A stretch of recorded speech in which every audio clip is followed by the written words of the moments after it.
ചിരിമുണ്ടായിലേക്ക് സ്വാഗതം. ഇന്ന് ഞാൻ അവതരിപ്പിക്കുന്നത് മുമ്പ് നർമ്മ കൈരളി എന്നും പറഞ്ഞ് നമ്മുടെ സുകുമാർ സാറും സായകുമാർ സാറും ഒക്കെ ഒരു സംഘടന ഉണ്ടാക്കി കേരളത്തിനും വിദേശത്തുമൊക്കെ നല്ലപോലെ അവർ ഹാസ്യം കഥകൾ പറഞ്ഞ് ജനങ്ങളെ ഏറ്റവും കൂടുതൽ സന്തോഷിപ്പിച്ചിട്ടുള്ള ഒരു കാലഘട്ടം ഉണ്ടായിരുന്നു.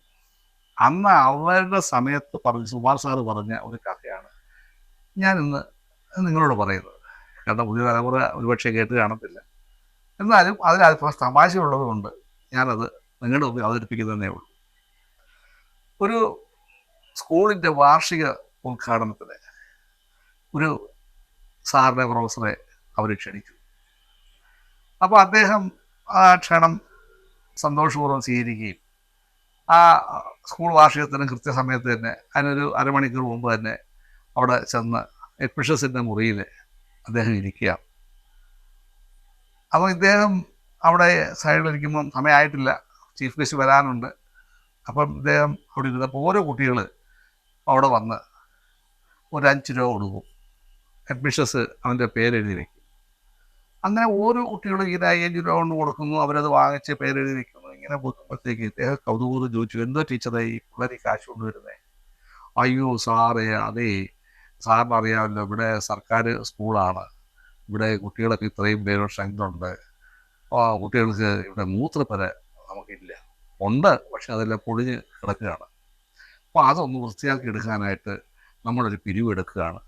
കുറച്ച് കാശ് ഏകദേശം 10,000 രൂപയുടെ കുറവുകളുണ്ട്. അതുകൊണ്ട് ഞങ്ങൾ വളരെ വിഷമിക്കുകയാണ്. അതുകൊണ്ട് കുട്ടികളെ നിന്നൊക്കെ നമ്മൾ വെച്ച് പിരിവൊക്കെ നമ്മൾ എടുക്കുകയാണ്. അപ്പം പെട്ടെന്ന് അവർ പറഞ്ഞു, സാറും എന്തെങ്കിലും ഒരു സംഭാവന തന്നാൽ സന്തോഷം എന്ന് അവരൊരു അർത്ഥത്തിൽ അവർ സംസാരിക്കുകയും ചെയ്തു. അപ്പോൾ ഇദ്ദേഹത്തിന് പെട്ടെന്ന് അദ്ദേഹം ഒന്ന് പൊങ്ങച്ചക്കാരൻ പോലെ ആയി.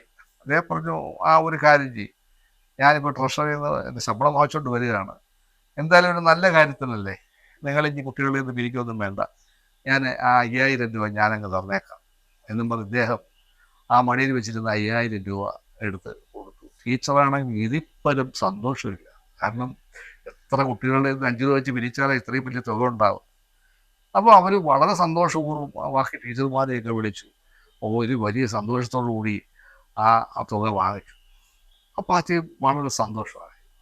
എന്തായാലും അല്പാഭിമാനം തോന്നി, എന്തായാലും നല്ല കാര്യമാണല്ലോ ഞാൻ ചെയ്യുന്നത്, കുട്ടികളുടെ മൂത്രപ്പുര നമ്മൾ കെട്ടിക്കൊടുക്കാൻ സാധിച്ചല്ലോ, അതുകൊണ്ട് ആ കാശ് കൂടുതൽ എനിക്ക് ഒരു വിഷമവുമില്ല എന്നുകൊണ്ട് ഉറപ്പിച്ചു.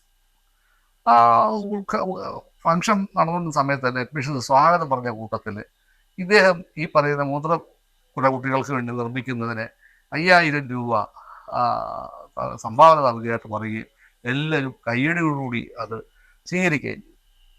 ഇദ്ദേഹത്തിന് വലിയ അഭിമാനം തോന്നി. ഞാനപ്പം എനിക്കിത് ചെയ്യാൻ പറ്റിയല്ലോ എന്നുള്ള വലിയൊരു അഭിമാനം.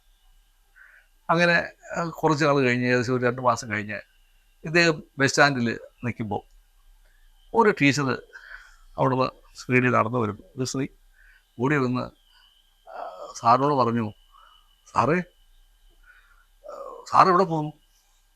അദ്ദേഹം ഒന്ന് പരതി. അത് ഞാൻ അത്യാവശ്യം, അദ്ദേഹം ഭാര്യയുണ്ട്, ഭാര്യയായിട്ട് ആണ് ബസ് സ്റ്റാൻഡിൽ പോയത്. ബസ് കയറാൻ അവിടെ അപ്പോൾ ഞങ്ങളൊരു സ്ഥലം വരെ പോവുകയാണ്.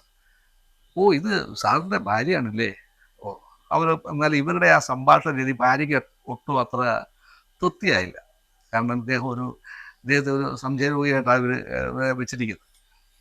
ഭാര്യയ്ക്ക് സംശയങ്ങളൊക്കെ ഉള്ളതുകൊണ്ടും ഈ സ്ത്രീ അങ്ങനെ എടുത്തു കയറി സംസാരിച്ചൊന്നും അത് അവർക്ക് അത്ര ഉള്ളിൽ തട്ടിയില്ല, അവരത്ര ചിരിച്ചൊന്നുമില്ല. അത് അവരുടെ ആ സംസാര രീതിയെ കണ്ടപ്പോൾ തന്നെ അവർക്ക് ഒരു അലോരസുണ്ട്. സാറിന് മനസ്സിലായില്ലേ എന്നെ? അപ്പോൾ ഇയാൾ കുറച്ച് നേരം ആലോചിച്ചിട്ട് ഒന്നും പിടികിട്ടില്ല. ഇവർ പെട്ടെന്ന് പറഞ്ഞു, എനിക്ക് മനസ്സിലായില്ല, ഭാര്യയിൽ നിന്ന് ഒരു പക്ഷേ രക്ഷപ്പെടാൻ വേണ്ടി പറയുകയാണെന്ന് അറിയില്ല. അദ്ദേഹം എനിക്ക് മനസ്സിലായില്ല. അതുകൊള്ളാം, സാറ് മറന്നാലും ഞങ്ങൾ മറക്കൂ സാറേ, ആ മൂത്രപ്പര കയറുമ്പോഴെല്ലാം സാറിൻ്റെ കാര്യം ഓർമ്മ വരും. തീർന്നല്ലേ? അദ്ദേഹം ഭാര്യ ഒന്ന് നോക്കി, സൂര്യൻ ഉദിച്ച മുഖത്തോടെ ഇങ്ങനെ കോപിഷ്ഠമായിട്ട് നിൽക്കുക. അതോടെ അദ്ദേഹത്തിൻ്റെ കാര്യം ഒരു തീരുമാനമായി. നന്ദി, നമസ്കാരം.